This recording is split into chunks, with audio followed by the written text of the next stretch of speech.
World के सबसे powerful banks में से जो एक है जेपी मॉर्गन चेस, अब ह्यूमन एडवाइजर्स को है उसको रिप्लेस कर रहा है एआई से। और ये सबसे बड़ी बात है क्योंकि यहाँ पे सिर्फ जो क्लर्क्स या जो कॉल सेंटर की सर्विस है वो उसकी बात नहीं हो रही। मतलब ये तो छोटी मोटी बात है एआई को चेंज करने वाली, मगर एडवाइजर्स, एनालिस्ट और डिसीजन मेकिंग जो रोल्स लगाते, वो जो पर्टिकुलर डिपार्टमेंट्स है उनको जेपी मॉर्गन ने चेंज किया। उन्होंने एआई को ट्रेन किया फाइनेंशियल डेटा से, जो शेयर होल्डर्स के वोटिंग से, उसके जो पैटर्न से, जो कॉर्पोरेट गवर्नेंस है, उसके जो रिकॉर्ड्स है, ये सब के ऊपर अच्छे तरीके से इसको ट्रेन किया। और जो प्रॉक्सी एक्सपर्ट्स रहते उसको मतलब हटा दिया, हटा के एआई से रिप्लेस करा, क्योंकि वो सैलरी भी नहीं लेता और मिनटों में पूरा डेटा निकाल के देता। अब यहाँ पे असली डर ये है कि जो जो दूसरे बैंक्स है, जो वर्ल्ड के दूसरे बैंक्स है, उसमें भी ह्यूमन स्लो है, एआई बेटर है, तो बाकी बैंक्स भी अब यही सोच रहे कि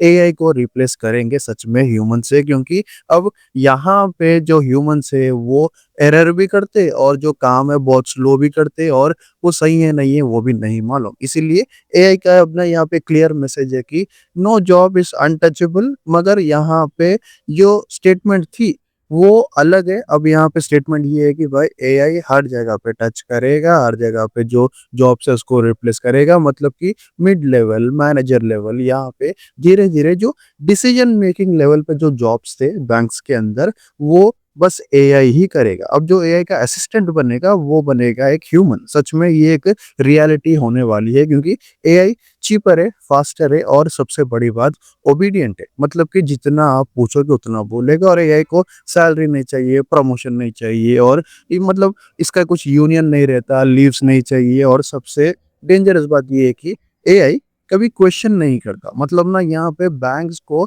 बायस तरीके से भी, मतलब ये एक डार्क साइड है, मतलब बायस तरीके से या फिर एआई का जो पास्ट डेटा है वो देख के, मतलब एक अच्छे तरीके से भी नहीं, मतलब जो बैंक को चाहिए, जैसा तरीके से चाहिए, जैसा एम्पलीफाई करना चाहिए बैंक को, वैसा वो कर सकते हैं। यहाँ सवाल जवाब, जिम्मेदारी, ऐसी बात नहीं रहती। तो बैंकिंग में, इंजीनियरिंग में ये जो एल्गोरिदम है सब कुछ चेंज होने वाला है। और कंपनीज जो है वो बस एक ही बात सोच रही कि भाई प्रॉफिट चाहिए, मतलब एथिक्स अब नहीं चाहिए, प्रॉफिट चाहिए। क्योंकि जब सब लोग ये इस्तेमाल कर रहे तो हम भी करेंगे। तो जेपी मॉर्गन ने भी यही किया। मतलब कि यहाँ पे हम एआई को अब सेलिब्रेट करने वाले हैं। AI tools, automation, digital India, ये जो बोल रहे थे ये है। मगर अब यहाँ पे जितने भी फाइनेंस के एनालिस्ट है, जितने भी एमबीए के फ्रेशर्स है और आईटी बैंकिंग के प्रोफेशनल्स है, यहाँ पे जो बड़े लेवल पे जॉब सोच रहे थे वैसा अब मिलने वाला नहीं है। क्योंकि बड़े लेवल के जो जॉब्स है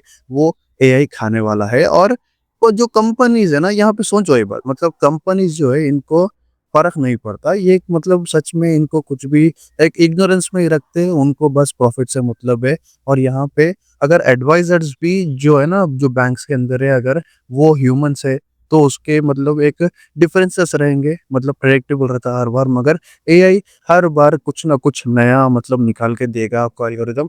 तो वो जो है ना जेपी मॉर्गन तक भी चले गया। मतलब अगर इतने बड़े बड़े बैंक तक चले गया तो सवाल अब ये है कि जो छोटे मोटे बैंक्स है वो तो अपनाएंगे ही अपनाएंगे। और ये एक बहुत बड़ा स्टेप हो गया। तो जितने भी बैंकिंग के जॉब्स है वो खतरे में है, और जो एडवाइजरी के जॉब्स है वो खतरे में है, और जो एनालिस्ट के जॉब्स है वो भी खतरे में है। और ये एक नई शुरुआत है 2026 की, जहाँ पे जेपी मॉर्गन के ये सदमे की वजह से दूसरे बैंक्स भी फॉर श्योर अप्लाई करेंगे ये मेथड को और देखेंगे। अभी ट्रायल एंड एरर चलेगा, मगर यहाँ पे जो इनिशिएटिव है वो तो शुरू हो गया। अब इसके बारे में आपका क्या मानना है? क्या सच में ऐसे जॉब्स चले जाएंगे जो एडवाइजरी के, बैंकिंग के, या फिर भी रहेंगे? ये जो भी आपका मतलब राय है, कमेंट करके बोलो।